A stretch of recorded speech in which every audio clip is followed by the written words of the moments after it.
belajar online interaktif dan menyenangkan.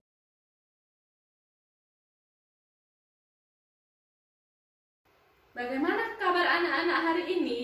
Semoga selalu dalam keadaan sehat dan semangat belajar di rumah ya. Untuk memulai kegiatan belajar pada pagi hari ini, marilah kita berdoa bersama terlebih dahulu. Baik, ambil sikap berdoa yang baik. Berdoa dimulai.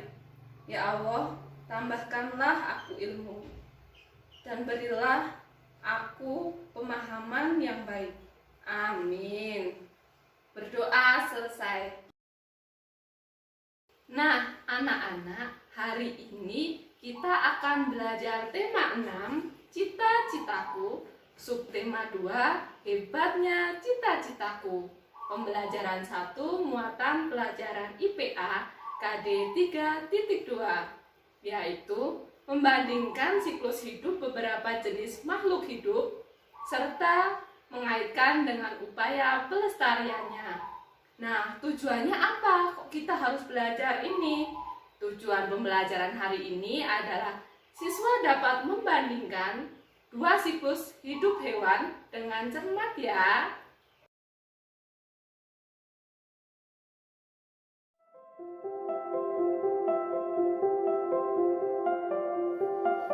Saat di taman bunga, sering sekali kita melihat kupu-kupu yang lucu hinggap di bunga-bunga yang mekar. Kita juga sering bertanya-tanya, bagaimana ya siklus hidup kupu-kupu? Nah, sekarang kita akan mengamati siklus hidup kupu-kupu.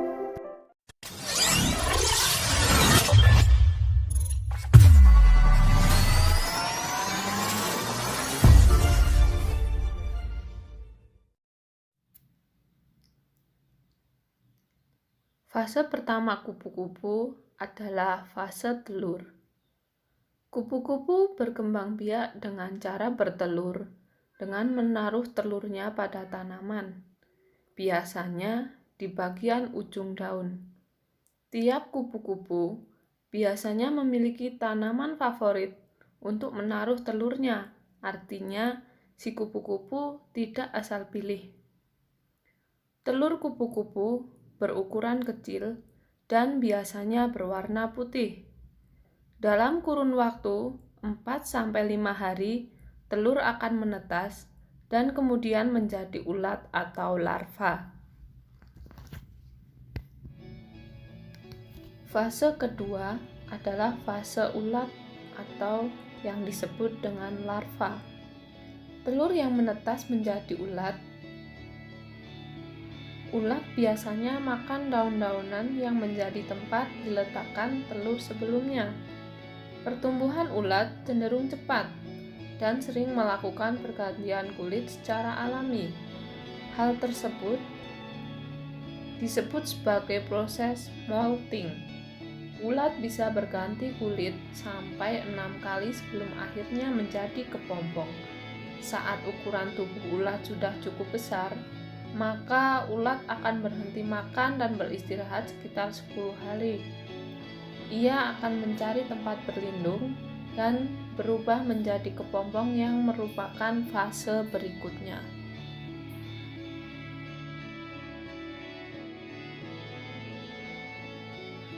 Fase berikutnya adalah fase kepompong atau pupa.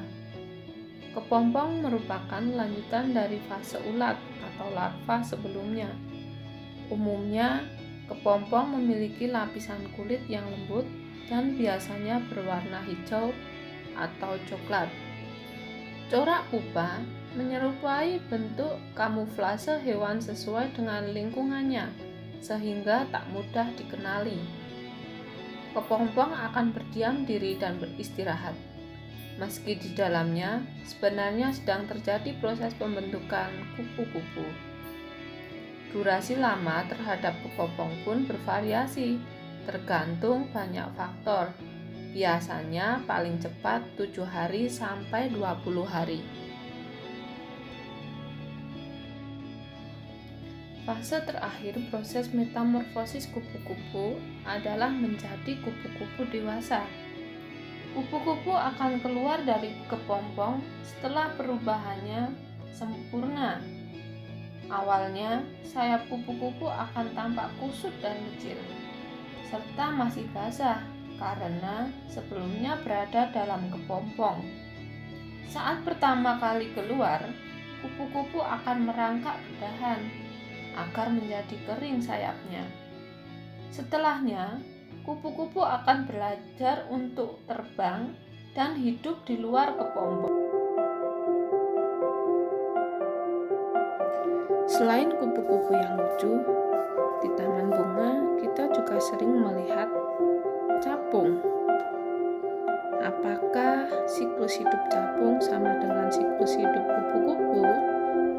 Untuk lebih jelasnya, kita simak penjelasan berikut ini.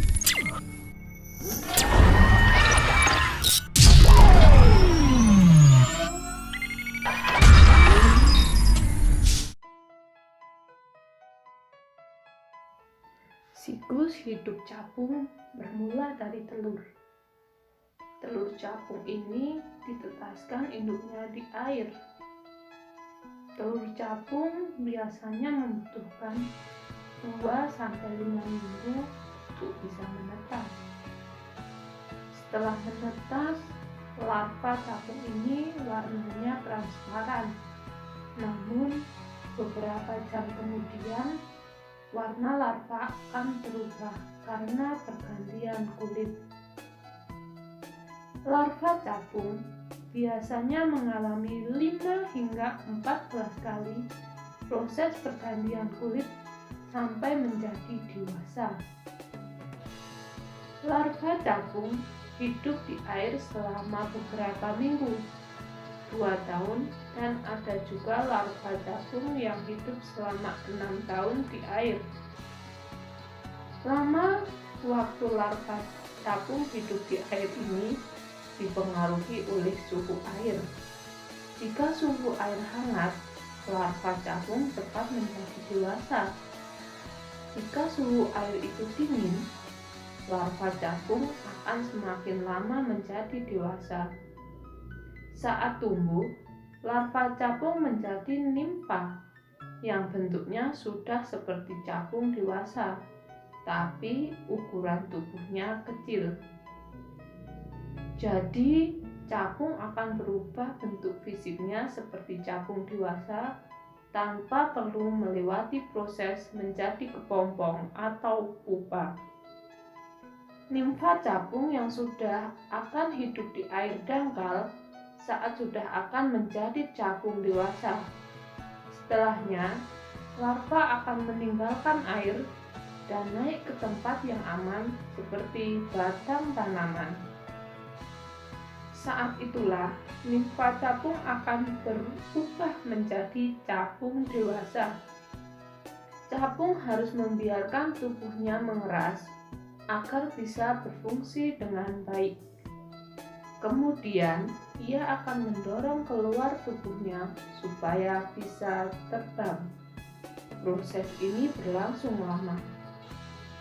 Saat sayap dan tubuh capung sudah mengeras, capung akan belajar terbang.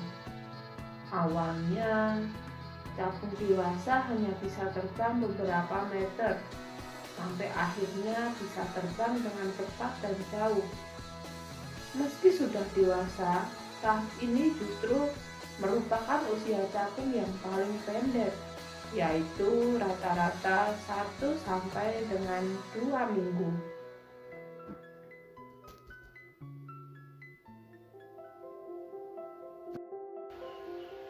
Nah, anak-anak, dari video tadi kita dapat melihat perbedaan antara metamorfosis sempurna dan metamorfosis tidak sempurna, di mana perbedaan yang mendasar pada metamorfosis sempurna dan metamorfosis tidak sempurna terletak pada tahap pupa. Pada metamorfosis sempurna, hewan akan mengalami tahap pupa, sedangkan pada metamorfosis tidak sempurna, hewan tidak mengalami tahap pupa. Dari sini kita dapat menyimpulkan bahwa metamorfosis sempurna adalah proses pertumbuhan dan perkembangan pada hewan yang melewati 4 tahap. Tahap telur, larva, pupa, dan hewan dewasa. Sedangkan metamorfosis tidak sempurna adalah proses pertumbuhan dan perkembangan hewan yang memiliki 3 tahap. Tahap pertama telur, tahap kedua nimfa, dan tahap ketiga hewan dewasa. Anak-anak, kegiatan belajar kita hari ini sampai di sini dulu ya. Semoga apa yang sudah kita pelajari bersama bisa menambah wawasan dan pengetahuan bagi kita dan bermanfaat bagi kehidupan kita. Anak-anak, guru punya pesan buat kalian.